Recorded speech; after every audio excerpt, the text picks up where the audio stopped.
What's up? Hello, hello, hello. How's it going? Good, how are you? Tired.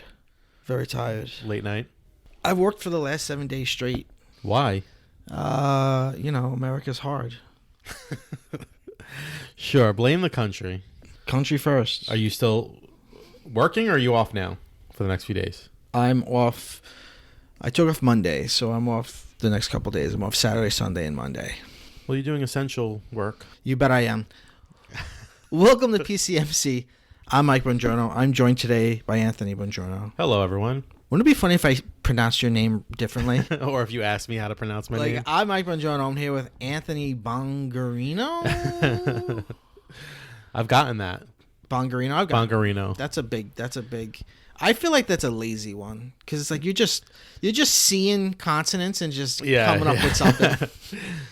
I just love when people ask me if I know what my last name means. You get that a lot? Yeah, I've never had this conversation before. Tell me what it means. And a lot of people get it wrong.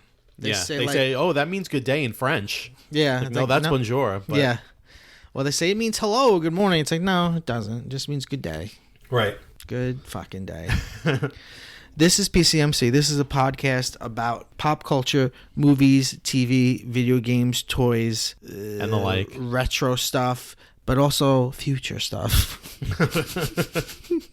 No present stuff allowed. No present stuff allowed.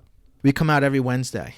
Some episodes are full episodes that have 3 segments where there's news, chill sesh, and current obsessions. And then there are themed episodes. Recently, I did a themed episode on The Last of Us Part 2. It's very good. It's very deep. Are you saying The Last of Us Part 2 is very good and very deep, or your episode? No, my episode is very deep. My episode is very deep, very good. So, Anthony, how are you? I'm okay. I'm hanging in there in these times. What else can you say? What else can you say? Well, you want to have some news? You want to a little bit of Let's news? head to the news desk. A little bit of newsies. Billy Eichner, who I'm a fan of. I'm a huge fan. Please don't tell me this is bad news. No, it's not. Billy Eichner to play Paul Lynde in Man in the Box, about gifted actor stigmatized for being gay. I believe he's also producing the film. Is this going to be his first foray into drama? No, he's done drama with fucking American Horror Story? Yeah. Yeah, that's campy though still. Yeah, I guess. So this is going to be like a biopic. Yeah, I believe so. About Paul Lynde. I wonder, he must do a really good Paul Lynde impression. I mean, for him to, it seems like he's behind this project. So yeah. Actor-comedian, I'm reading from Deadline. Actor-comedian Billy Eichner and producer Tom McNulty are developing Man in the Box, a biopic based on the life of groundbreaking TV icon Paul Lynde. Eichner plans to star. Paul Lynde is... I love Paul Lynde. Do you ever see Paul Lynde Halloween special? No. It's wild. I'm only familiar with his work in Bye Bye Birdie, yes, and Hollywood Squares. And roasts, various roasts. What about Charlotte's Web? Oh, yeah. Oh, I forget he's in Charlotte's Web. He's the rat, right? Yeah, you bet he is. That's a character that doesn't even exist in the book, I think. Really? I think they created it just for Paul Lynde. Good for him. What it's hard for people to nowadays understand about Paul Lynde is that he was a closeted gay actor, yet his comedic persona was a gay man. Like, he was both out and not simultaneously. Well, that's what I was going to say. It's like, was there he never said he was gay. Right. Especially not during like the 60s and 70s. No. I don't know about later. Right. But like, was there a single viewer at home that didn't know? Well, that was his comedic persona. Right. It was so overt, but never said. Yeah, like I remember like Hollywood Squares, like, you know, it was all like innuendos and jokes and stuff, and like the question was like, if it's a ship full of male sailors and the one female goes overboard, what does the captain say? And he's like, full steam ahead, which is the way he talked. You know, what does that joke mean other than we don't need the one female here, right? So. But you know, it's a weird. I'm not gay, so I can't give a history lesson here. But from what I understand, like, coming out is like, now we think of it as a very simple thing. Is like, you come out and you tell your family, and Right. whereas like there were different levels before it's a process. there was legal issues. Right, like right. you could be arrested or you could lose your job, so you could be out but not officially out. Right. Or you could be Paul Lynde, where like your comedic persona is that you're a gay man, Wow. but you're not really out, but also no one doesn't know that you're gay. Well, I was a big fan of Bye Bye Birdie as a kid, and I didn't get like what brilliant, funny casting it was to cast him as like a suburban dad. Right. right. But he's also great in that. He's great. That first of all, that movie's amazing, and he's great. Yeah. You got to see the Halloween special because first of all, it's insane. It sounds like an SNL skit. This is real. It feels like an SNL skit. It was here's some. It guest stars Kiss. The entire band. Yes, Kiss. In full makeup, or yeah, was this? Of course, okay. in full makeup. Yeah. And they sing songs, and also Margaret Hamilton, the actress who played the Wicked Witch of the West. Were they friends? I guess. And of course, she dresses as the Wicked Witch. That tracks. And but the best part, if you like Bye Bye Birdie, is there's a little sketch where like kids are like they're trick or treating and then they're like fucking with him, and he sings "Kids" from Bye Bye Birdie. Kids, what we do with these kids today? It's a great song. Kids. So he sings one of the hits. It's wild. Well, it was like a network special. Yeah, it was like NBC presents the Poland Halloween special. Why don't we still do those? I fucking wish we did. I feel didn't they just do like Netflix tries to do like they did the Bill Murray Christmas special. Yeah, I was gonna say, and I think wasn't there like a John Legend, Chrissy Teigen special? There wasn't there like a Michael Bolton Valentine's Day special? Oh God, I don't know about that. But it was like recently. Yeah, but it was like produced by Lonely Island, and it was like tongue ironic. in cheek. Yeah, it was Netflix. I might be totally wrong. I know in the early aughts there was a Nick and Jessica Simpson Christmas special. Oh yeah, I remember Dolly Parton used to do Christmas special. Like a lot in the 90s and stuff. Dolly, if we could just stop for a second. Dolly Parton is a gem. Please. And I know she's been around forever, but I feel like she's one of those people like Betty White where like she's always had a following, but now everybody's just like, she's amazing. She's an icon. Right. We love her. Well, yeah, because she's just lasted. She's had no scandals. She gives a lot to charity. She's sort of like made her own She's brand. a great person. Yeah. She's good to other artists. She's Miley Cyrus's godmother. Is that right? Yes, and they did a duet together a couple years ago. That's insane. That's amazing. She's great. All right. Your dog is chewing on my laces. Is that a thing she does? That's a thing she does. Maisie. Hey, Maisie. My dog Maisie is an icon as well. Yeah, I see you. All right. Okay, you keep doing that, I guess. So, and I love Billy Eichner. Yeah, I think this will be a good project. He was recently on the podcast You Made It Weird with what's his name? Oh, Pete Holmes. Yeah. I haven't listened to that in forever. I only listen when it's now my shoe's untied. I only listen when you might as well just take those off. It's a guest I'm interested in, and it seems like the representation of LGBTQ people in the media is a big like a big thing for Billy Eichner. Like it's his big what do you call it? What he cares about, like his passion so project. So it seems like that's probably what's behind the Poland. Like this is a passion project. You're saying? Yeah. He's probably a big fan. I bet he was really influenced by him as well. I mean, he's kind of got a similar affect. Like he does a persona too. Right. That's not, the way he's always screaming and stuff on Billy in the streets. Like I'm sure that's not the way he talks all the time. Yeah. He's so funny. No, he's great. I miss Billy in the Street. Oh, it's so good. Anytime I just want to watch something that I know will make me smile and it's really low stakes, I just put on Billy in the Street. I miss Difficult People. Oh, that was such a Julie good show. Klausner.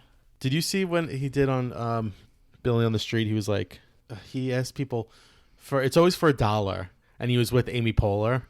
He was like, for $1. Look, it's Pitbull. No, it's Amy Poehler. And it was Amy Poehler wearing a Pitbull mask. It was so weird, but really funny. Yeah. And then some people didn't know who Amy Poehler was, and he was like, "Come on, yeah, she's in the Angry Birds movie." It was really funny. Yeah, it was. Yeah, he's great. So since we're talking about casting news, John Hamm, the handsome John Hamm, is going to be playing the fictional detective Fletch in a remake of Fletch. Really? Have you ever seen Fletch? I've not, but I know you were a pretty big Fletch fan for a minute there. Yes. That's Chevy Chase, right? It's Chevy Chase's maybe his best work. That's actually, I'm going to take that back right away. It wasn't his best work, but it was his. You know how Chevy Chase is this sad story of he fucked up everything he ever had? Yes. It was his, like, franchise. It could have been, he could have done 10 of them. He could, like, he was like, it was, you know, he was the leading man in a lot of things, but this was like he's a leading man and he's handsome and it's a little bit actiony. Fletch is a detective, right? Right, yeah, he's a It was based on a book series. No, I'm sorry, he's not a detective, he's an investigative journalist, but whatever. It's Investigative journalist. Okay. Yeah, but it's basically I thought he was like a private eye, I thought. It's a comedic, you know, it's comedic noir. Were the books? Did the book strike that tone too, or did Chevy Chase bring that to the movies? The books were. I only read the first book, which is what the first movie's based on. And the first book, it's more about like funny dialogue, and it's more satirical. It's a little bit darker. What Chevy Chase brought was like, I'm gonna dress up in costumes and shit like that. Right. But, Chevy Chase's brand of humor, right? That we heard him yelling about on Dan Harmon's voicemail once. I've actually seen him. He's been on Instagram lately, and you know, Chevy. He seems like he's mellowed out a little bit. Really? He seems a little bit nicer. He was. I mean, he's notoriously like a jerk off. He's like famously a total asshole. Now, correct me if I'm wrong. Wasn't there supposed to be already like a Fletch reboot, like in the early 2000s? Well, for like a while in the late 90s, Kevin Smith was like attached. He's got his hands in everything. He was attached to. This is before I started making weird horror movies that no one watches. But he was attached to a Fletch reboot that he wanted. Dane Cook? No, he wanted Jason Lee. Oh, that's. And then for a while, like there were rumors of it being Ryan Reynolds. Oh, that would have been good. It's interesting that it's going to be John Hamm because John Hamm. Wow, John Hamm is not in his 20s. You know what I mean? Like he's like a man. Yeah, he seems old for the role, unless this is supposed to like pick up later in Fletch's life. In the book he could be older. So I don't think. I mean, if they're redoing the first movie and first book, I think he'd be good at it. And he also had, and because we've seen that he's funny, but he also has harder edges. So I think, just with the casting of him, you can see like this is going to be a little bit more like the book because it's not a straight up comedian. He's a really good, but he is a great comedic actor, right? But if it were like Ryan Reynolds, you'd be like, all right, we know exactly what this is going to be. It's going to be more like the Chevy Chase one, right? Well, yeah, Ryan Reynolds will bring his own like brand of smarm that he brings to Deadpool, right? Probably, and Pikachu. And his role in the last Fast and Furious thing. He's basically himself all the time. Yeah, he is. But I love it. Fletch. What's it going to be called? I think, well, the first book is just called Fletch. Right. So I imagine just Fletch. Okay. What's interesting is there's like 7 books or whatever, and there's 2 movies, but the original sequel movie isn't based on any other book. It's one of those things. What's the sequel movie? Fletch Lives? Fletch Lives, which is almost it's stupider than the first movie, but it's like it's just all Chevy Chase just being crazy. It's pretty fun, like broad comedy. Yeah, like there's a crazy scene where he's got to like get this information from these bikers, so like he has to infiltrate this biker bar. So he goes dressed up like an uptight nerd, and then they all like they're all gonna like kick his ass, and then he says that he's like related to like Davidson of Harley Davidson, and they all like him. And I remember watching it thinking, well, if you're putting on a costume anyway, why would you create this hurdle for yourself of being the nerd? Like just dress up like a like a fucking yeah. But anyway, there's also a weird scene where he wakes up next to a dead body, and which is like something you'd see in like a film noir, right? But like he does some shtick with it. It's weird. It's weird. I gotta watch these movies. Are they on streaming? Oh, I don't know. I would suggest the Fletch movies. To would you really promote them? I would. I think the Fletch movies are good. Okay. I think they're good. The first one has Gina Davis in it, really doing kind of nothing. Gina Davis is a star. You fucking bet she is. What's she been up to? She-Ra. Oh, that's right. And she also has like a like organization that works to like make animation for young girls or whatever. She's really smart. She's cool. She's also a good person. She's great. All right, so a book near and dear to both our hearts, Eleanor and Park, is finally getting a movie made. Yes, I'm excited about this. And there's a director attached to it. The author Rainbow Rowell shared it on social media, saying that she's extremely delighted by the news. Let's see where I'm trying to see what I found, by the way, is a Vice article titled "Despite Racist Asian Tropes, YA Novels Film Adaptation Moves Ahead," and just a bunch of tweets about this is a tweet. How many times do Asians have to make us think about how Rainbow Rowell, and specifically her book Eleanor and Park, are racist before white people will fucking listen to us? It's been years since I've read that book, but nothing's coming to mind. The character Park is, I believe he's Korean. Well, his mother's Korean, right? Yeah, and the mother's dialogue is written in sort of a pidgin. Oh, okay. Maybe the movie will handle it in a better way. I think it's a really good book. And Rainbow Rowell is so progressive. I'm surprised she hasn't commented on that, or has she? I'm not sure if she has. The casting, though, is what I'm interested in. I know. It has not. It is not. I'm seeing another article here. This is an excerpt from the movie, from the book about Park's mother. His mom looked exactly like a doll. In The Wizard of Oz, the book, not the movie, Dorothy goes to his place called the Dainty China Country, and all the people are tiny and perfect. Okay, I could see it now, I could see it. And if you're offended, you're offended. But, maybe the movie will do better. The director's name is Hikari. Hikari. Oh, okay. Yes. She has two names. Hikari, also known as Mitsuyu Miyazaki, an award-winning writer, director, and producer. She's originally from Osaka, Japan. So she's an Asian person. She is. She is Japanese. And she's a she. So I think that'll be handled. I hope so. I hope so. This is what Hikari said on Twitter. I fell in love with Eleanor and Park as soon as I read the first few pages and couldn't put it down until I finished the last page. I am so thrilled to be part of this journey with you at Rainbow Rowell. Let's go. Oh, that's great. Okay, now, it being a female director really makes me happy. Me too.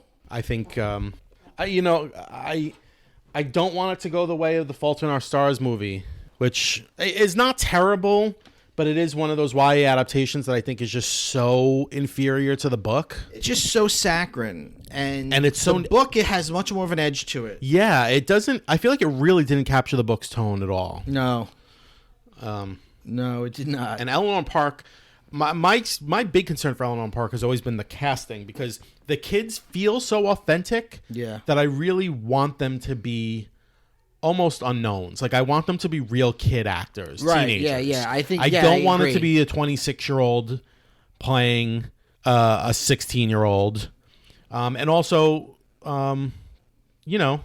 Eleanor is fat, and I think that they need to cast a fat actress. Well, it was the rights. They tried to make a movie out of it, and it just wasn't going. And I'm glad that the rights went back to Rainbow Rowell, because obviously she just keeps untying my shoes. Your dog. So last piece of news, your dog untied my shoes, right? And then she went over and played on her own and was not bothering me.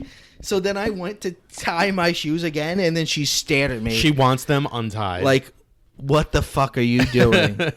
And now she's back at my feet. She's like, these shoes stay untied. Right? She's adorable. Right? Say something. Thanks a lot. She didn't say anything. Does she bork? Does she bork? Yeah, she barks. Was she borking last night when it was a crazy storm? Yeah, she woke me up barking last night. I woke up just from the storm. It was bananas. Did your dog bark? No. Yeah, she got really scared. He's an asshole. I like him, but... Okay, so our last piece of news is Janeane and Bill Gagliardi had a baby. Yeah! Congratulations, Janeane and Bill and Henry, for being a big brother. Congratulations to the Gagliardis. More like the Bragliardis. Exactly. They are like the patrons of this podcast. They are. Yes, they are. They even got a shout out from Rito. You bet they did. What? Oh my God, she jumped on me. What's the new baby's name? Pete. Pete? Is it Pistol Peter? Are they gonna call him Pete or is it gonna be Peter? It's Peter, I think. I call him Pistol Pete. Well, I'm not sure if they want their children's name on this podcast. No, well, Janeane says Henry. Oh, okay, there you go. So I doubt she'd be like, only one of my kids can have his name out. The other one I don't give a fuck about. Yes, they had a baby and he's beautiful. Yes, he's very cute. He's very cute especially for a newborn. A lot of times they come sometimes out they look cute. like weird, like Play-Doh lumps. No, he's cute. So since it's just you and me, no one else can hear us. What's with the super white names that they go for? Henry, Peter. I know I told you that it's like the Fondas. Yeah, Henry and Peter. Right. If they have girls now, they'll be Jane and Bridget. Yeah. I think they like classic names. Yeah. Your dog just lost her purchase. She's so affectionate. And she's slipping. Maisie, you were wild. You look like a cow. She does. She's black and white spotted. Shih Tzu. Oh my God. She's just over a year old. She jumped on me and now she's climbing up my body. Oh my God. I'm trying to record a podcast, Maisie. She's like, we don't need to hear from everybody. God. She's like, another white guy with a podcast? Jeez. What, do you have a second one coming out that's a limited series? Oh, come on, guys. All right, let's take a break.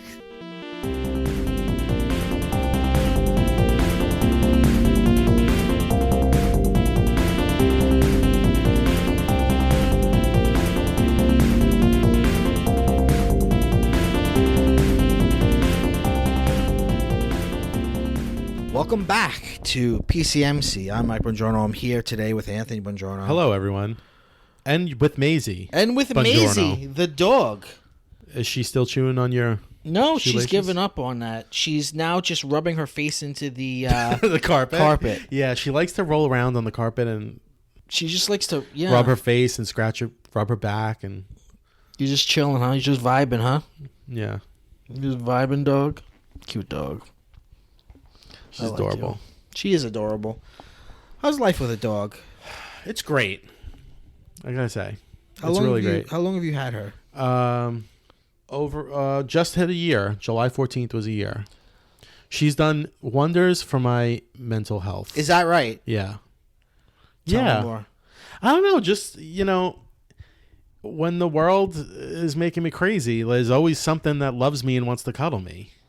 And it's my Maisie. That's my Maisie. And also, it's having her. I'm a teacher, so during the summer, I tend to lose my days and lose structure. Yeah. So it's nice to have to wake up because I got to feed her and I got to take her for a walk. And it's like being in the caretaker role provides some structure. Yeah, which is good. I have to tell you, since I don't teach anymore, I've been working during the summer, and I actually think it's great. Really? I would have thought before that I wouldn't want to give up my summer, but I used to get depressed every summer.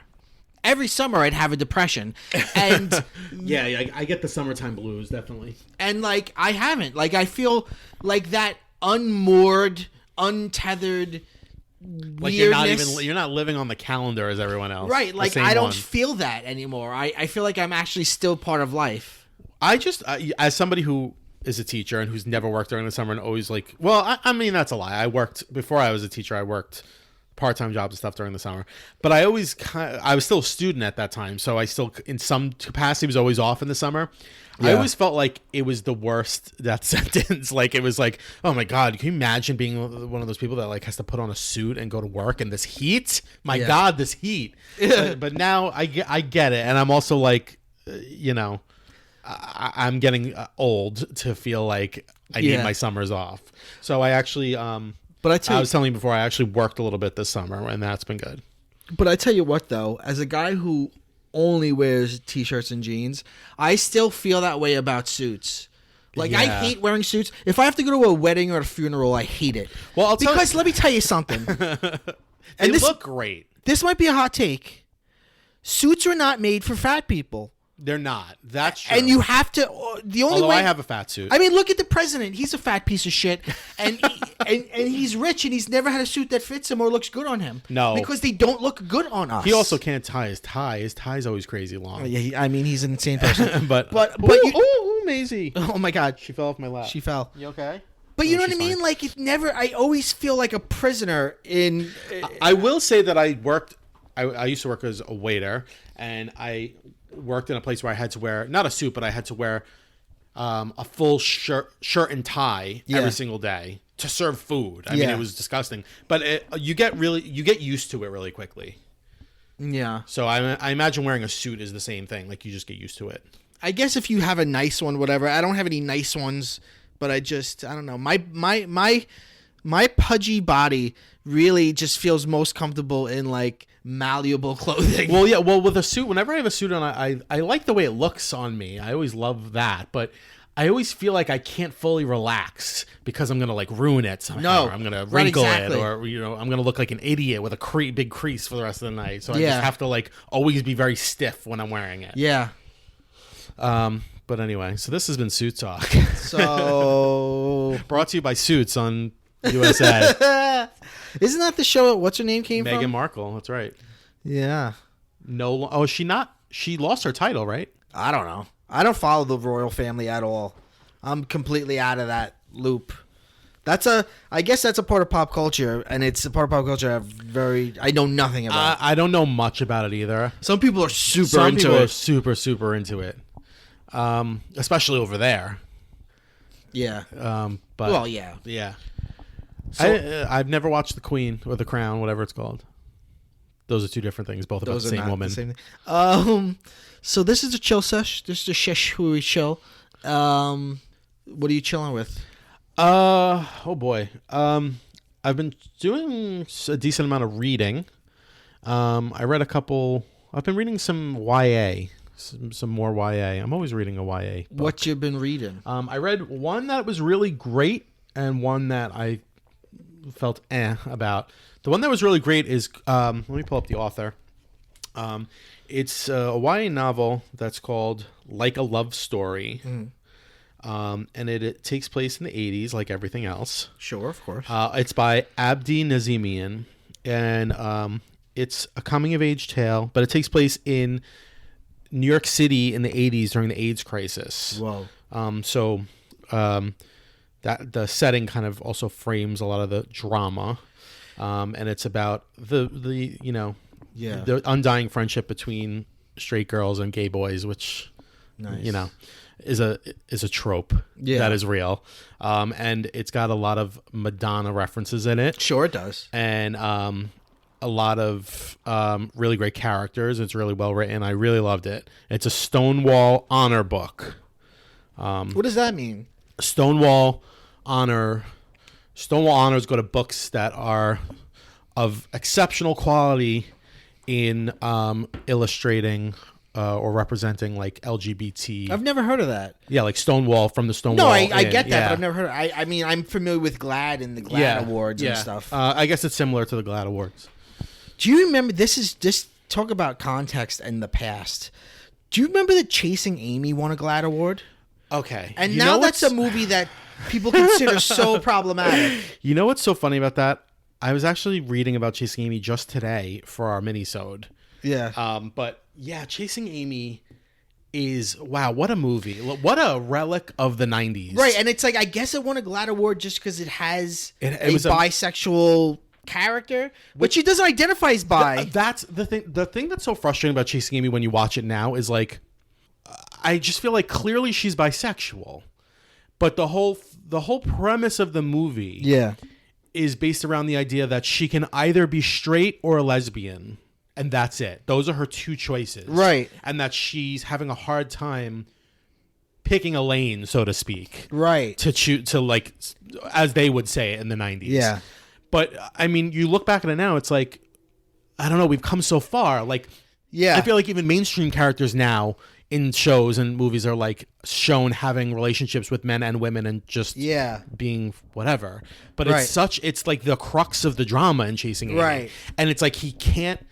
It's weird because then it's also tied up in slut shaming because he's okay with her being a lesbian because he feels like he turned her, the main character Holden, but then he gets upset because he found out that she wasn't always she didn't always identify as a lesbian. She used to be very promiscuous when she was a teenager, and she had a threesome with two men, and that's really upsetting for him to have to deal with. And he's just a awful person, and Banky's a terrible character, and it's just a horrible movie. But it got a GLAAD award. Yeah, it did. A lot of early, he's changed, which is good. He's grown. I don't like him still, but I mean, I loved him when I was a kid. We both liked that movie when we were younger. I liked, like all of his Clerks, stuff. Mallrats, Dogma, all of that original stuff. Because I think when you're a kid, he speaks to you in some weird way. And this was before like Marvel movies, so this was like the idea of a cinematic universe was very novel. Yeah, which is something he got from comic books. Right, the Viewisk universe. Right, and but I kind of like I grew out of him. And now he makes weird TikToks with his daughter. But anyway, like a lot of his early stuff like has homophobic humor. Oh, it's a lot of homophobic. Like Clerks, Chasing Amy is a lot of homophobic humor. Although Chasing Amy, like they think that they fix it by having the person who does all the homophobic humor being gay. But we don't even know that he's gay until Jay and Silent Bob Strikes Back. So it's they like, never explicitly say he's gay. In Jay and Silent Bob Strikes Back, you see as a male partner, but that's but not in the text, not in the text. movie. In Chasing Amy, I think it's to me, it's really just more about jealousy. Right. The only indication that there's just at the end, the crazy end is Ben Affleck's character to try to like even the score suggests that they have a three-way with his best friend. And the best male friend, and the best male friend kind of looks interested in doing it, and that's the only indication that he might have some that he might be interested in Ben Affleck's but like, character does that really undo sexually. like all the? It's very weird, and then also like not to hate too much on it because we've shit on it and Kevin Smith a lot. Yeah, but even as a kid, I liked it a lot, but even back then, I realized that it's very tonally lopsided. Like, the first hour is really funny, and then the second hour is really heavy melodrama. Yeah, like, it's just not a really great script either. It's not a great movie.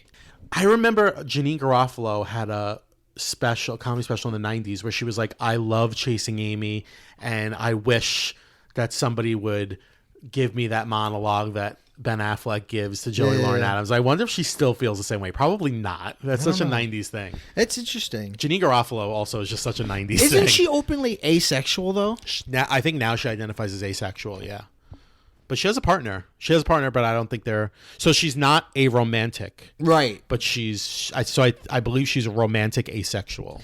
I saw her in a Whole Foods at like 1 a.m. Really? And I love her. It was in the city. Yes, and I forget. It was just the two of us in this aisle, and she walked by me, and I noticed her, and I went, "You're awesome."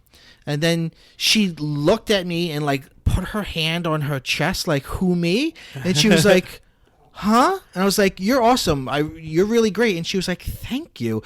It was like so nice and it was real because it wasn't her. It was some random woman that you just complimented.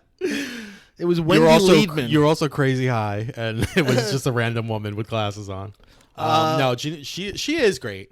Yeah, I still think she's great. She's interesting too because she's also like she doesn't own a computer or a smartphone or. I didn't know that. It's very interesting. Yeah. She's now like comfortably a comedian's comedian. Like, I don't think she doesn't do specials very often. Well, because she did enough acting work, I feel like that she's kind of set. Right. Like, she doesn't have to. But you don't really see her do acting work anymore either. No, I mean, I told you I just watched The West Wing, and she's on the last 2 seasons of The West Wing. Well, she went on to like she had a weird change in like the early 2000s where she became a political pundit. She was on Air America. Air America, the now gone Yeah. liberal radio station, Which I remember loving. I remember our dad having it on in the car all the time. Mark Maron was on that. Yeah. And Randy Rhoads and Yeah. I remember liking that. Yeah. And I think Al Franken, before he ran for office, was on it. Maybe. Or maybe, yeah, I think it was before he ran for office. Yeah. Yeah, but anyway, so you saw her. Yes. That's great. Yeah, this was like a while ago. This was like around like Christmas-ish or whatever. Oh, this past year. Yeah, this is like very recent. She's all gray now, right? No, Got the her gray hair. No. She might have been. Sometimes she's blonde too. This is not Janeane Garofalo. I'm becoming increasingly convinced it was not No, Janeane Garofalo. it was definitely Janeane Garofalo. She's also very tattooed. I now. know that. Yeah, it was Yeah. definitely Janeane Garofalo. How did we get on this topic? Oh, because we were talking about chasing Amy. Yeah. Anyway. So me and Jen put down a deposit for a cruise, not this October, but next October. That's smart. Because it's the cheapest. Like when they first, like they just came out yesterday, the bookings. So it's never cheaper than when it first comes out. Is it a Disney cruise? Not only is it a Disney cruise. Oh my God, I'm so jealous. I've always wanted to go on a Disney cruise. Not only is it a Disney cruise, it is Halloween on the High Seas in October, which has like. Are you going to be on the boat for Halloween? No, which we actually didn't want to be. We wanted because you want to be on land for that. Yeah, well, because it's like it's early in October. I think we come back like the 24th. What islands are you going to? Just Bermuda. Oh, I love Bermuda. You'll love Bermuda. Yeah. But I'm more excited about the Halloween shit on the boat. Well, that's the fun. Listen, a lot of people shit on cruising, cruising in general. I've never been on a cruise. I've been on a few cruises, and I have to say, I unabashedly love cruising. Right. Because when you say that, do you mean the movie with Al Pacino? No, I don't. I don't love that. I've never seen that movie actually.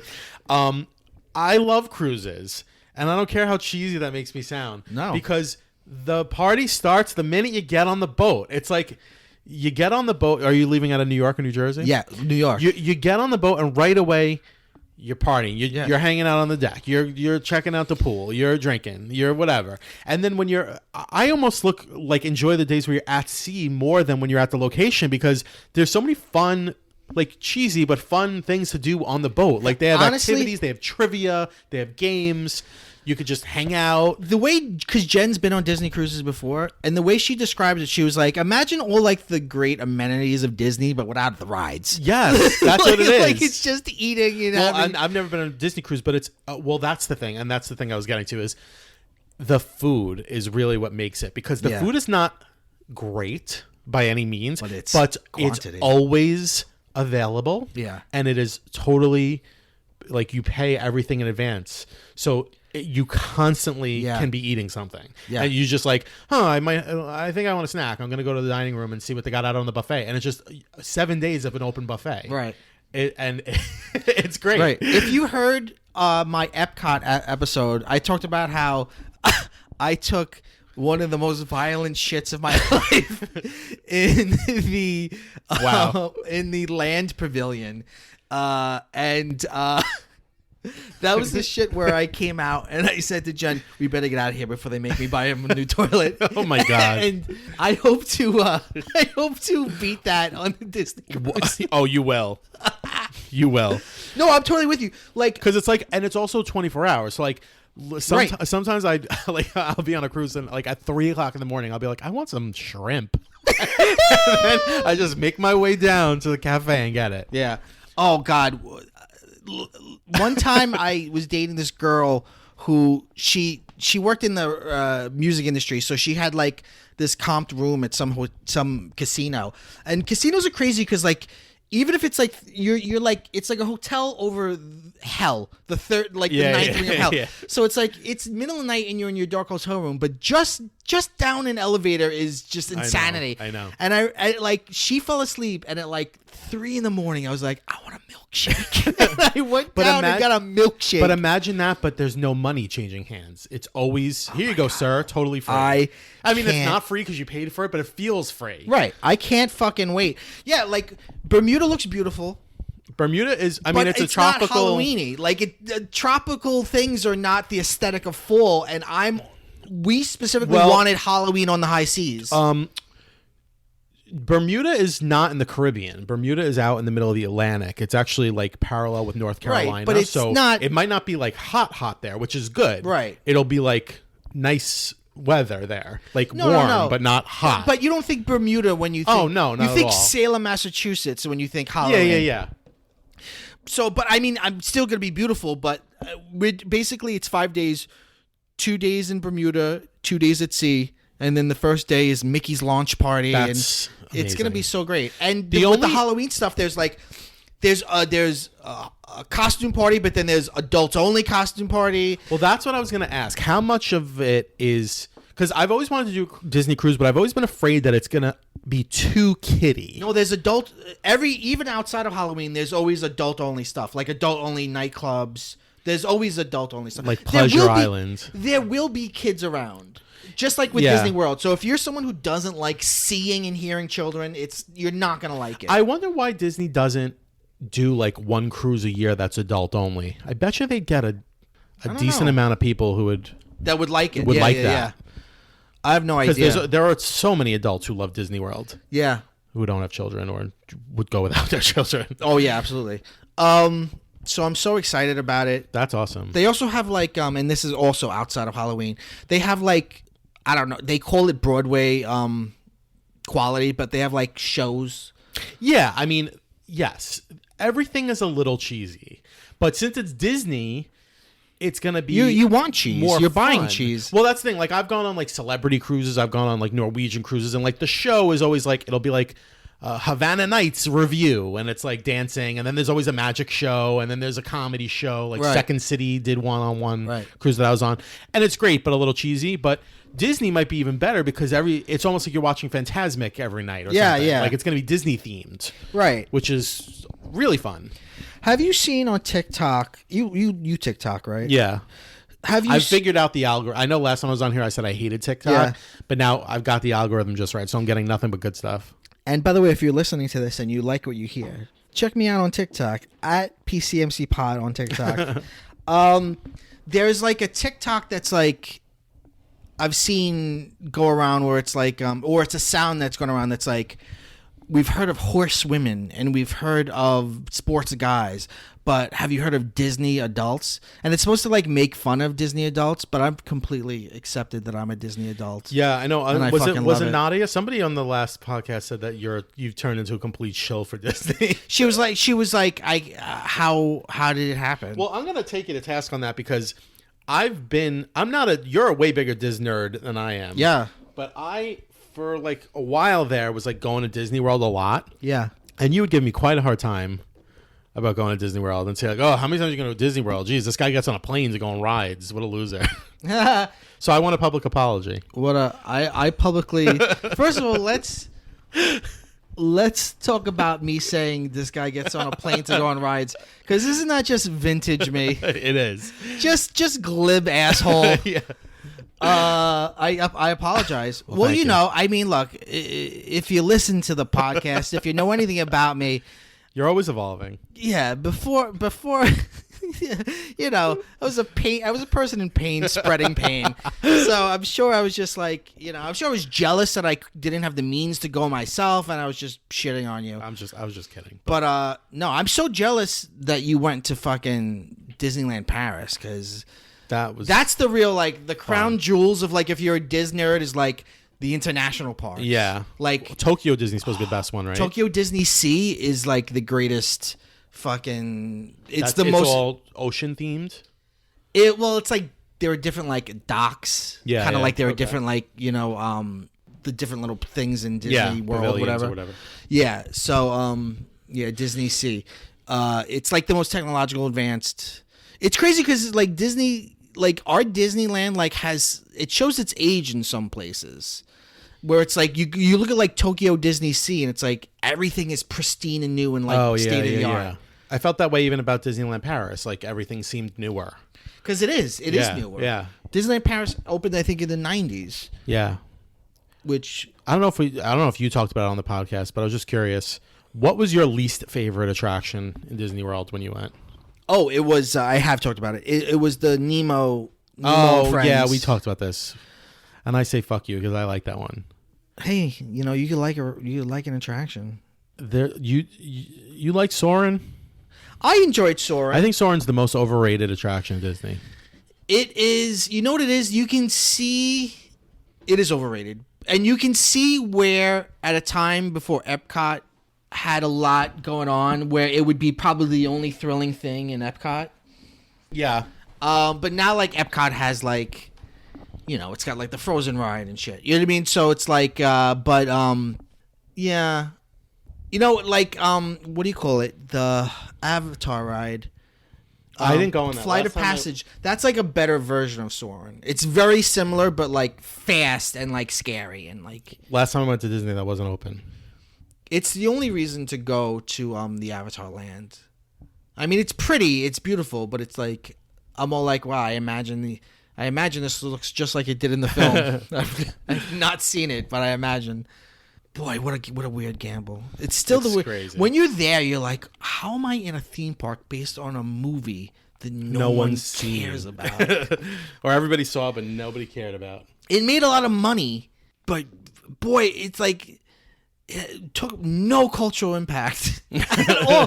Like you go to a Comic-Con and it's like there's not a single person dressed like somebody from Avatar. It doesn't even. I feel like it doesn't really have a fandom at all. Right, it doesn't. But what's crazy is like he's like, we're gonna do 2 and 3, and it's like, what's gonna happen when these things actually come out? I think they're gonna bomb. That's what I think. I don't know. When's the last time you actually went to Disney?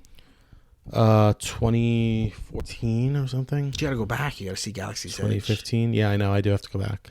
I haven't been since any of that stuff opened. Yeah, but yeah, I've never been on any cruise. You'll like it. Yeah. I think you'll like it. Well, yeah, I like the idea. I like amenities and like, I'm older. Like I do like the idea of just like, oh, I can eat and have a nice room. Yeah. And like see things. Like I like that. Right. Like, and I love like trivia game. I love that stuff. If you told me as a kid, it's like Disney without the rides, I'd be like, then what's the point? But now I'm like, oh, it's just the food and the atmosphere. Yeah. Sign me up. That's awesome. That's all I want. And of course, I love Halloween and fucking. Yeah. I love Disney Halloween, so it's fucking. Yeah. You're wearing a Sanderson Hocus Pocus shirt that I really like. You fucking bet I am. You fucking bet I am. Yeah, all year long I plan the PCMC Halloween season. Yeah, I do.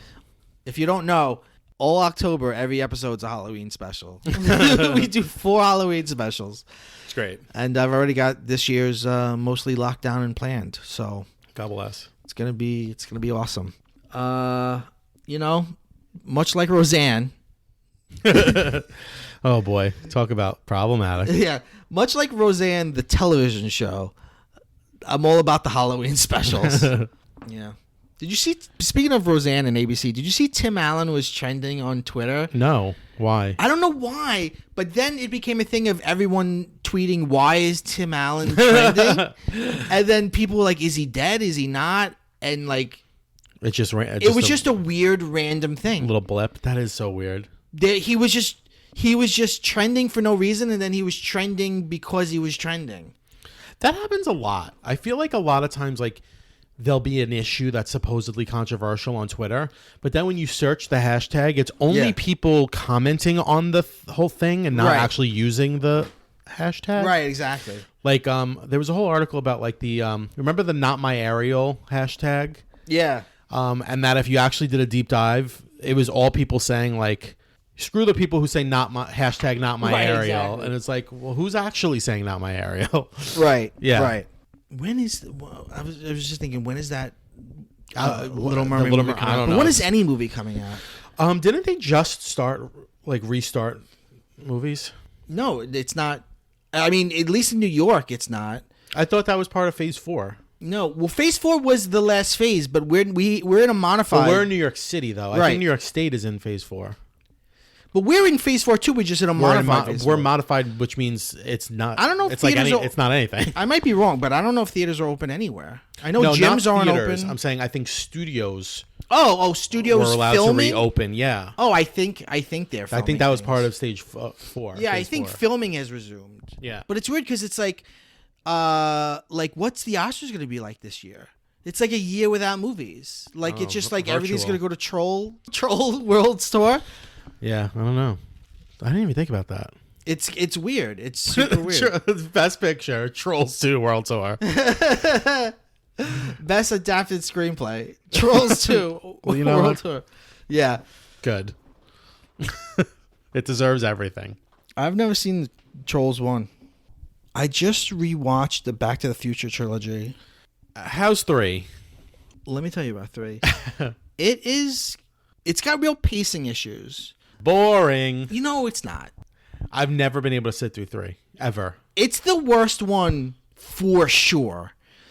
2 is also not great. 2's not great, but 2's at least fun. And 2 has this sort of breakneck speed, which makes 3 feel slower because 3 is more about the characters and stuff. First, it's weird because it's a trilogy that doesn't need to be a trilogy because the fucking MacGuffin of both 2 and 3 are just have nothing to do with what 1's about. Right. 1 is about this kid who's trying to get his mother and father to fall in love, which is a really interesting comedic idea. Right. But 2 is about Marty gets a book, an almanac of scores to place bets, but then the bad guy gets it and the bad guy becomes rich and changes the future. And then 3 is about they find Doc is in the past and they find out that Doc is killed by somebody and he needs to go back to stop Doc from being killed. And Doc Brown is shot in the back over a matter of $50 by Buford Mad Dog Tannen. And because like he shooed Tannen's horse and then the shoe whatever. And then like I was watching it the other day and Marty tells him like, oh, he shoots you in the back. And they're like, oh my God, we only have a few days to go back in time. And we have to fucking hijack a train and turn the train to a time machine. And it's like, why don't you just scrounge up $50 and why don't you just give Biff the money? Like, why don't you just like go up to him and be like, hey, I'm so sorry about all that. Here's $100 for your troubles. I'm going to double it. And then you won't get shot in the back. Right. Also, how is his family on his father's side look like his mother? Yeah, It's very upsetting. It's weird. Yeah, the whole like The McFly thing. Yeah, it's weird.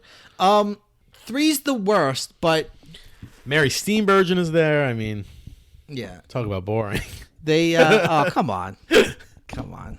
Larry David finds her I love appealing. that they're divorced on the show but not in real life. By the way, when I saw that episode, me and probably all of America Googled, are they really divorced? It was just a plot device to get Ted to date Cheryl. It's so crazy. I know. It's so crazy because they're not really divorced. Yeah. How did that turn out? I haven't watched that show in seasons. I'm way behind There on are Curb. 2 newer seasons. Season 9 and 10. Season 9, I think, is not that good. But the last season that just ended, season 10, I thought was really good. The thing that's not good about it is, well, there's a few things that aren't good about it. I still think it's funny, but every episode is long now. So, like, every episode is like 40 minutes. And I think it's, like, he's going long. And I think it's too much. Like, every episode you watch, I feel like there are lots of scenes that, like, could have been cut. Because I feel like comedy needs to be punchy, you know? Yeah, right. It's like the Judd Apatow problem. Yeah. And also he relies, like many other shows that are near the end of their run, he relies a lot on, like, guest stars. Oh, yeah. So, like, there's always, like, a big star who's like, I want to be on Curb. Since Right. now Curb is like an institution that's been going on for like 20 years. Yeah, it's crazy how it's like Yeah. so old. It's crazy because it premiered 20 years ago, but it's only in season 10. Right. So anyway, so there are a lot of guest stars that come on and sometimes they don't really work well in that world. Yeah. But I still think it's good. And now he's doing a season 11. Wow. It's interesting because a lot was written about like, will Curb be able to survive the woke era? Yeah, that's a good question. And it's still got good ratings, and he seems to be doing well. I think it's just because Larry David is so openly like, oh, whatever, I don't give a fuck about everything. Yeah. And he even like they make fun of Me Too on. Oh, really? On Curb. Not that it should be made fun of, but like the running joke is that Jeff looks like Harvey Weinstein. Oh, okay. So a lot of like women will just walk into a scene and be like, "You monster," and then they'll be like, "Oh, I'm not Weinstein." He played him in the movie. He loves because he looks like him. Yeah. Yeah. You monster. Yeah. But he's still not woke. Yeah. Okay. Yeah. Yeah. I watched like the first 2 episodes of, I guess, season 9. The one with the fatwa. That's Yeah. season 9. Yeah. And I was like, I didn't like it. And I was heartbroken that I didn't like it because I was like, I used to love this show. And I'm kind of like, what is happening? I still love the old episodes. But he's still like, it's funny. Some things never get resolved. Like he's still chasing Cheryl. Like in this past season, him and Cheryl had an affair. So she cheated on Ted with him. And then he was like, we're going to get back together, right? I mean, like, I've always wanted us to be together. And she's like, yeah, I don't think so. And then they just don't get back together. I remember when that season 9 came out, I read something that I really agreed with that was like it was kind of like the world in the show has changed. It has. Like it's about him in the world, and it used to be about like how like he was right and the world was wrong with their sort of their rules and their nomenclature. Right. Now it's the opposite. Yeah. Now it's like he's the fool. Right. And the world is right. Right. And he's more like a clown kind of a persona. Also, I think a lot of the charm of the early seasons, or a lot of what like really made it work, was the fact that like he was so successful from Seinfeld, but he was never in the public's eye. So like he was still kind of an everyman, and he would say like, oh, I co-created Seinfeld. Yeah. And it would be like, you know, like people wouldn't know who he was. Right. But now he's a celebrity in his own right. Yeah. So now it's like the show is supposed to reflect his real life, and everybody knows who Larry David is. So right. I don't know. Yeah, it's true. I mean, I still like Larry David as a comedic voice. Yeah. She chewing something over there? No, just her own asshole. Okay, good. She was chewing the desk earlier. Bad She's girl. bad. What do you got against desks? She's very bad. She likes to gnaw on things. Yeah, I'm talking right about you. Right to your face. What do you feel about that? You know you were bad. Look at that face. That's a face of someone who knows they were bad. Oh, I can't stay mad at you. Did she chew on stuff? That's her one bad habit, and that's why earlier I knew something was up. If you notice, I was looking around, because when she's too quiet, it means she's up to something, and she's usually chewing on something. Like she'll chew on corners. It's bad. We get her. We have plenty of chew toys for her. She has all sorts of bones, but she still likes to chew things. Yeah. She's sniffing the wood now. She better stay away from it. She's licking it. She's getting ready to chomp on it. You got to push her away if she starts. All right, let's take a break. We'll come back with obsessions.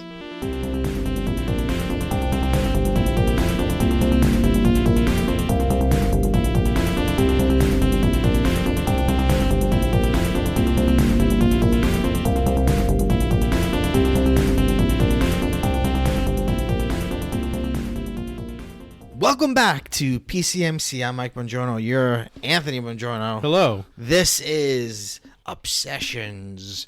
What we are currently obsessed with. Are you really that obsessed with everything that you say you're obsessed with? That's a great question. No, I do. Quite simply, no. No, to be 100 with you.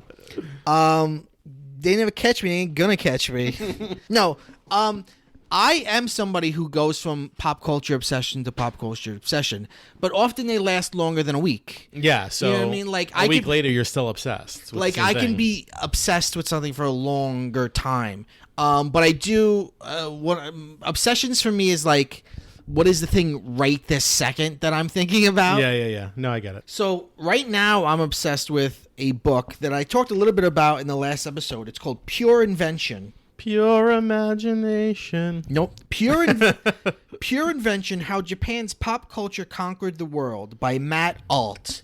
And this book is, well, it's what the title said. And I'm about halfway through. Is that an ebook on your phone? No, I've just got, I read it on Kindle, but I've just got it open here. Just because I wanted to look at the chapters. Chapter 1, which is called Tin Men, is about these little, like, toy Jeeps that started in Japan and became huge in America, which I wasn't that familiar with. But then there's a chapter on the karaoke machine. Oh, yeah.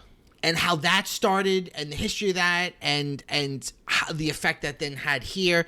And then actually, you know what, to be honest with you, it even though it kind of pretends like what it wants to do is talk about how it affects American culture, it really doesn't. It just always ends with, and then it came here. But it's about, it's really like how a lot of things originated there. Yeah, but it's like, so but it's got to be things that we also know. So it's like, it's kind of like the history of things that are popular here that started there. I'll tell you how they started. Were they saying with that first one that like toy cars started, like Matchbox cars started there? Kind of, yeah. Okay. I had a karaoke machine. I got it for Christmas one year. Karaoke machines are, and it's still a big part of their culture. Like after work, like karaoke parties. Yeah, but also like the single booths, like the private booths. Oh, I've gone to a party recently. Really? In I don't know where it was, but like where it's like a private booth where you're all singing karaoke. Right, it's fun. right. Fun as hell. I remember I got the karaoke machine, the singing machine, I think it was called, and it was basically just like a big speaker with a microphone plugged in and a double tape deck. And they would sell like cassettes that were just like popular songs without the lyrics. Yeah. And you'd sing along and have a ball. The original, there's a couple different people that made karaoke machines like around the same time, which is how history always works with these things. Yeah. And one of the first ones was basically just an 8-track player that they put a microphone on. Okay. And then there was another guy who like put lights on his. Ooh. Because before that, there was actually, I forget what they were called, but basically there was a trend in Japan where bands would play at bars and you'd come up and sing with the band. Well, that's cool. And when karaoke, one guy was so popular with it that he couldn't go everywhere that wanted him to play, so he came up with karaoke machines as like a way of like, here, this is because I can't come there. Oh, I got you. Oh, that's interesting. But then all the other bands and artists were like, well, you're putting us out of business, which he kind of did. Yeah. Scumbag. So that was a really interesting chapter. Do you remember the karaoke machine I'm talking about? Yes, I do. Yeah. I do remember that. We did share a room for the first many years of our lives. Many years, yeah. But you were very clear about what toys were yours. Of course. And only yours. Of course.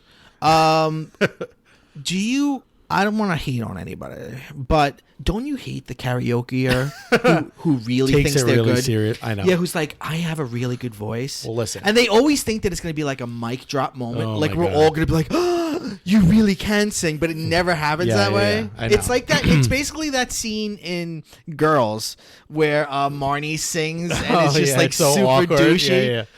Oh, Or, those I was going to say, I thought you were going to say it's like the scene in Burlesque. Where I've never seen Burlesque. Well, you're missing out. Where Christina Aguilera starts singing, and they're all like, "My God, Oh the voice my of an God. angel." No, Listen, I like fun, drunk, we're having a good time. Yeah. Karaoke. The last episode I listened to was you and Rito, and you had to talk about Applebee's. Yeah. So I used to, as you know, I worked at an Applebee's for a few years, and we had karaoke night every Tuesday. And there were a few patrons who came in every Tuesday. And there was one guy who came in every single Tuesday, sat at the bar all night long, and sang Run Around Sue. I love it. But I'm talking, Mike, for like years, every week. Good for him. It was the saddest thing I've ever seen. No, that's and awesome. you once made an appearance, and you sang Pour Some Sugar on Me. That was my song. And it brought down the house, because I remember you opened up a sugar packet and poured it over your head while you were singing. My two songs, I did karaoke a lot in my 20s, and my two songs were Pour Some Sugar on Me and... that song's about grapefruit. You stole that joke. That was a Gilbert Godfrey joke. The other one was Everybody Loves Somebody Sometimes by Dean Martin. Depending on the scene that I was in. Run Around Sue was always a big That's hit. a good one. Yeah, but see, there were like fun karaoke songs like Teddy Bear by Elvis. Baby, let me be your teddy bear. Like, that's a good one. People love that one. That party I went to recently, I brought down the house with you're being very, very what? cagey about this party. No, it was because to be honest, I don't remember who. Oh, okay. I You're just a remember who dick. it was for. I remember who was there, but I don't remember if it was somebody's party. Janine was there. What a dick. Janine and Bill were both there. They will tell you that I brought the house down with a rendition of "And I'm Telling You I'm Not Going" by Jennifer Holiday. I'm not familiar with that. Oh, from Dreamgirls. And you, you're gonna love me. Love it. Did they sing? Yeah, everybody sang. But Bill can really sing though, right? Yeah, so it's not fun when What he a does douchebag. it. Yeah. But Not fun. I sang that. And, Not fun, Bill. That was one. I also sang. I go for broke, so I also sang "I Will Always Love You" by Whitney Houston. Wow. You know, Wow. Two power showstoppers. ballads. Yeah. Wow. Even though I can't sing, Well, that's the joy of that's it. the fun. Yeah. Yeah. Yeah, so I love this book. Then there's another really cool chapter called The Culture of Cute, which is about Hello Kitty, yes, but it's about kawaii. like cute stuff. Yeah, cute stuff. Yeah. Kawaii is the culture or an aesthetic of cuteness. It comes from Harajuku, Japan. And the interesting thing that this author does, which I don't know if other authors would agree with it, but in his history of kawaii, he tells the Hello Kitty story, but he weaves in Shigeru Miyamoto and Mario. Ooh. And he makes the point that Mario is kawaii. Mario's which adorable, I've never thought of but him. he is. That's Well, why, like, it's big eyes. It's cute. yeah. And he also makes the point that, which I had not thought of, is all the American video games that were popular didn't have characters like Mario. It was an interesting take on Mario that I had never heard before. That's why, like, I've talked before about how I have the Mario tattoo, and I'm not a big gamer, but it's because I just like the iconography of Mario. Well, like, I just think he's a cute character. Well, it's like going back to what you were talking about before when Nadia asked me about Mickey Mouse. Like, I don't know everything about Mickey. I haven't seen every Mickey Mouse cartoon. I like Mickey Mouse You just like the aesthetic. as an iconography. Yeah. Just the look of Mickey Mouse is just Well, because appealing. also, like you were saying, he doesn't look anything like a mouse. He's just sort of like his own thing. He's just his I mean, own and Hello weird Kitty thing. doesn't really look like a cat. No. Remember there was like Hello Kitty Gate a couple years ago where like somebody randomly said she's not actually a cat, she's a human. Right. And then the world exploded. But then, like, she is a cat. She is. But- I think they took it back later But the on. problem is because in the story now she has a cat. Yeah, that's And upsetting. that cat is much more looks like a real cat. Yeah. Which is weirder even than like Mickey, where well, like I mean, Mickey, that's a mouse with a dog. right? But also in But a also world, Goofy's a dog. right? His best friend's also a dog. yeah.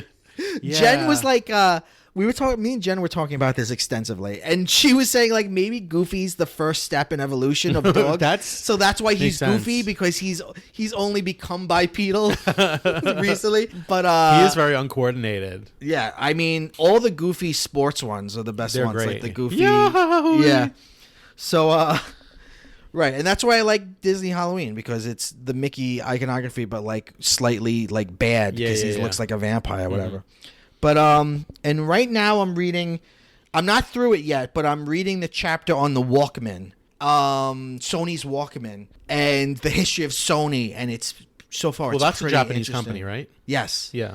Pretty interesting. Gosh, the Sony Walkman. I mean, that's one of those things like Band-Aid or Tupperware where Right. like the one brand name became the name for the whole thing. But as I'm reading the chapter, it's really make me think about like before the Walkman, the idea, we're so used to the idea of like I could put something in my ears And hear music. listen to music personally. That was so wildly different. And it was really a revolution in terms of like Marshall McLuhan, like media is the message. It was like a world changing, culture changing difference to have things like that. And they also make the point that headphones went from big to little, and now they're going big again. Although now they're back to little with the AirPods. Right, but you could also spend hundreds of dollars On for the big Beats. Yeah, those have kind of fallen out of popularity though. Ever since the AirPod, which AirPods are designed to be lost. Yes. Or accidentally like eaten or swallowed. But anyway, that's my obsession. That's cool. Pure invention. What is your obsession? All right, so mine's a little, I guess, I don't know if it's weird, but so this was like something that I would have talked about in the chill sesh like a week ago, but now I feel like it's elevated up to an obsession. That's how it works. I've been rewatching, and I guess really watching for the first time with adult eyes, the Mary Tyler Moore Show Interesting. on Hulu. Interesting. Now, at first I was just like, I want to revisit the show because I remember like liking it. I remember you and I used to watch Nick at Night. Yeah. I remember we were big Rhoda fans Love back in the Rhoda. day, and I liked Mary Tyler Moore too. I preferred Rhoda. I think I preferred Rhoda too, but I wanted to start with the original text. Sure, of course. And in college, I remember I had a professor do a whole lesson about how it was in a TV class. Mary Tyler Moore is an example of one of those shows that has like a perfect pilot and a perfect finale. Yeah, that's what I always. I don't think I've ever seen the finale, but I'm familiar with it being like the perfect pilot. It's a perfect pilot and a classic finale. What happens in the finale? Spoiler it's like alert. The big moment is like when they're all hugging and then somebody needs a tissue and they all walk as like a huddle to the tissues. Yeah, a lot of times. Yeah. But so I was like, oh, let me watch this, and it is a perfect pilot. Yeah, it is. And the reason why I even thought of watching it again is I never realized it until I heard on a podcast that Tina Fey is a big Mary Tyler Moore fan, and that 30 Rock is really like based on Mary Tyler Moore. Yeah, you could see that. And in the original script for 30 Rock that they passed on, that then was reworked, it was a news show. Oh, okay. And some of that came in later with Great News, the show she did later. Right. So it was really like Mary Tyler Moore, and so like she's the Mary character. Jack Donaghy's the Lou Grant character. Right. Ted Baxter's the Jenna Maroney character. Wow. Sue Ann Nivens is like the Kenneth character. She has like her bald friend that's like her confidant. That's the Pete Hornberger character, Murray. Yeah. So there's someone for everyone. I never thought of that. And it's about a TV show about producing a TV show, but you don't really see the show. Right. Anyway, so that's what got me even thinking about it. So I was like, oh, let me watch this pilot. And then I was like, let me watch a couple more. And I was like, it's cheesy and it's old. I mean, it started in 1970. Sure. And I don't know. I just got sucked in. And now I'm just like, it's not high stakes. It's not Game of Thrones, it's not Breaking Bad, whatever, but it's just pleasant to watch. Well, remember when TV shows weren't like reading a huge book? Right. It was just like every week it's just like a 25-minute little play with these characters. And it's taking me a long time to get through it though, because it's an old show, so it was like 1 million episodes per season, and the episodes are longer because it was fewer commercials back then. But it's got a great cast. I really love her. I've always loved her, but I love Ted Knight. I love all of them. I love Lou Grant, and she is serving looks 24/7. Her clothes are amazing, and so are Rhoda's. They're just both always wearing. I'm just really interested in that kind of stuff, like the late 60s, early 70s fashion, and it's just like awesome. And I don't know, so it's become an obsession because I've also like started doing some reading about it and how it's considered to be like she's an icon of second wave feminism. And also like just how dumb American audiences were back then, because she was originally supposed to be a divorcee. Yeah. But then they were like, that's terrible. I don't want to support her for leaving a nice guy like Dick Van Dyke. I won't watch this show. And so they had to change it to because she was in the Dick Van Dyke show. She played the wife. But it's a different character, right? But apparently test audiences thought that she was Laura Petrie and she left Dick Van Dyke. Right. You know what? I still think people think. I still think people are fucking stupid. So they changed it to that she was engaged but never married, and then broke off the engagement. Yeah. In the pilot. Interesting. And then she's a single gal in her 30s through the whole show. How many seasons is it? 6. Wow. Yeah. What are you up to? I'm in 2. I'm in season 2. Apparently, it only gets better from here, so I'm looking forward to it. Is Betty White in it yet? No. Betty White comes after Rhoda leaves. And Betty White is kind of like a sultry kind of like. Right? Isn't she like... Yes. Like, she's supposed to be like a Martha Stewart in front of the screen, but behind the scene, she's like very into sex. And yes, like yeah. Which is why they wanted her to play Blanche on Golden Girls. Right. But she felt like that would be typecasting her. Right. So she wanted to play Rose. But it's funny, now we think of her as like the Rose. I know. And talk about... Mary Tyler Moore is also responsible for what I consider to be the weirdest spinoff of all time, Lou Grant. Which was an hour-long drama. About him as the same character. Coming from a half-hour sitcom. Yeah, that is a weird... But anyway, I'm really enjoying it, and it's just light watching, and now that I'm in the rhythm of it, like, it's almost like riding a bike. Like, you got to get used to watching old-fashioned sitcoms again. But now that I'm in the rhythm of it, like, I'm enjoying it, I'm chuckling, it's fun to watch, and I'm liking it. What are your feelings on Murphy Brown? Well, that's the other show that's always compared to Mary Tyler Moore. I've never seen a single episode of Murphy Brown. What? How's that possible? I know, and it's not on streaming for some reason. I watched it as a kid. Where were you? I remember our dad liking it and watching it. I remember saying like, "This is boring. I don't like it," and I didn't watch. Well, it's so filled with like 90s political humor. Yeah, It was like a probably political a lot cartoon. of Clinton jokes and stuff, right? Like it's like Dan Quayle jokes, and it's like I don't get what this is. Well, I just said I didn't know the reason, but now I do. I just remembered. Part of the reason why it can't come to streaming is because it used a lot of music. Yeah, that they don't have the license for anymore because they didn't anticipate streaming. Yeah, like I've heard. So they'd have to re-soundtrack the whole thing. Right, which they do to like They did it to Dawson's Creek, and it really broke my heart. And 90210, it's like all weird incidental music. Yeah, and stuff. Yeah. It is weird because I guess they didn't think about that. Yeah. Yeah. Well, that's cool. Mary Tyler Moore Show. Yeah, it's iconic. It certainly is. It makes me want to go see Minneapolis. I've never been to Minneapolis. Me neither. I don't know anything about maybe if I stay into it, maybe I'll watch Rhoda if that's streaming too. I think Wayne's World takes place in Minneapolis. Yeah, because they do I think it takes place in Milwaukee because they do the Laverne and Shirley thing. Oh, right.